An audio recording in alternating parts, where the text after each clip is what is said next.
Donald Trump never wanted out of Afghanistan. Well, at least that's what his last defense minister said. Everything was just a move to hide the real goals of the USA. Oh boy.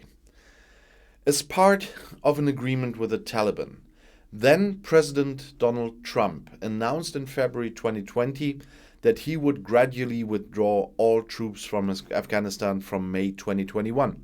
At the same time, the radical Islamist movement pledged to protect the United States and allies from the Al-Qaeda terrorist network. But according to Christopher Miller, last Secretary of Defense under Donald Trump, such a troop withdrawal was never intended. Miller speaks of a move to cover up the real intentions of the US government. With the promise of troop withdrawal, Donald Trump and his administration wanted to convince Afghan President Ashraf Ghani to resign or to sign a power-sharing agreement with the Taliban so that US troops can continue to stay in the country to fight terrorism. Christopher Miller announced this to the Defense One news portal. Miller says he worked out a strategy in the National Security Council in 2019 that 800 soldiers should remain stationed in Afghanistan. At the end of 2020, when Miller was Secretary of Defense, many government officials expected the US to assemble a new Afghan government composed primarily of Taliban officials. This administration would condone US troops in Afghanistan to assist the Afghan military and fight terrorism. The plan failed mainly because Trump's defeat in the presidential election, which Joe Biden won. Despite Donald Trump's promise and a growing desire in the population and in politics to end the war, the Democrats only had two options. Either Joe Biden could send thousands of soldiers back to Afghanistan on a futile mission, or the withdrawal of the troops would be executed quickly. Donald Trump's agreement to withdraw all troops by May 1st in 2021 was, according to Miller, just a negotiating tactic. Ghani has to get along with the Taliban was Miller's strategy, according to Miller. And it would not have been a 50-50 power split between the Afghan government and the Taliban. We knew that. More like 75 to 25 with the majority of Taliban. And then you turn it over to a transitional government. That was the assessment of the US negotiator Salmai Khalilzad. The plans for the troop withdrawal were finally presented at the Munich Security Conference in February 2020. There were Khalilzad, President Ghani, Miller's predecessor Mike Esper, and Mike Pompeo, Foreign Secretary under Donald Trump. In an interview with, Fox News on Monday, Pompeo said the US had asked the Taliban to honor the terms of the deal, including a power sharing with the Afghan government. We struggled to get them to do it, but made it clear that it was a requirement for a full trigger, said Pompeo. Christopher Miller emphasizes that a full withdrawal of the troops was never planned.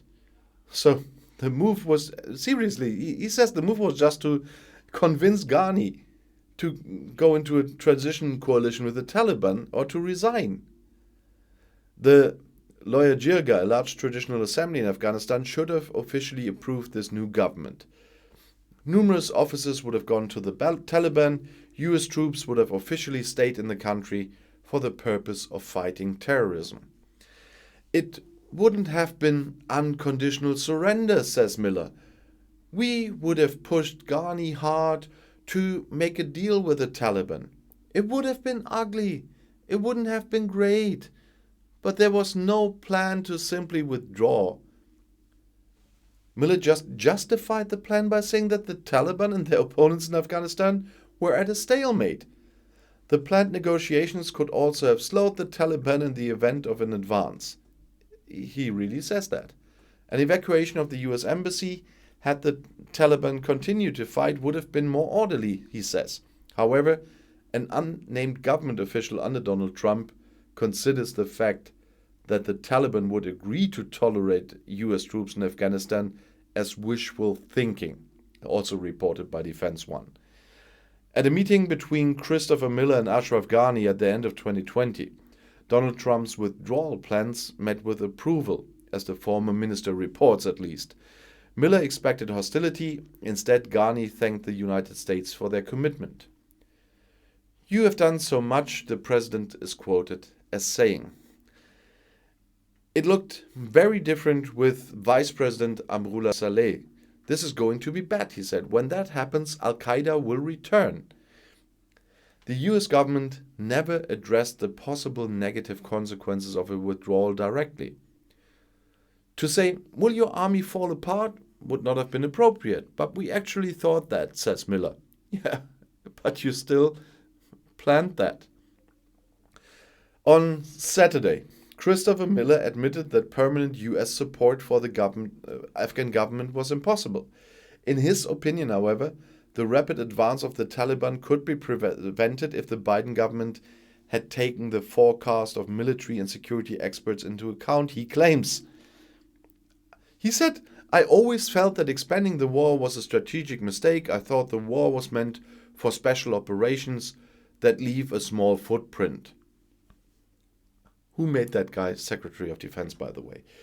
In the secret services, many officials assumed that it was possible to wage the war in Afghanistan smaller and more sustainably, Miller says. Christopher Miller and the National Security Council went through numerous scenarios and strategies in order to assess how much US military action would be needed in the future, he claims. And he claims they came to the conclusion that 800 soldiers are enough. Mark Milley, US general, reportedly told Joe Biden in March that at least 2,500 soldiers were needed in Afghanistan. Otherwise, it would be too easy for the Taliban to conquer territories. In addition, the country threatens to become a breeding ground for extremist associations. A new assessment should follow, so Miller said on Wednesday. But who was sitting in those councils and offices? I mean, it were Trump's people, so that says enough. But seriously, now claiming all this BS that is unbelievable. Biden was forced to end what Trump had started. There weren't so many left anyway. And all their allies left because of what Trump did and not what Biden did now. It was just a conclusion. Nevertheless, I'll see you in my next video. Bis gleich.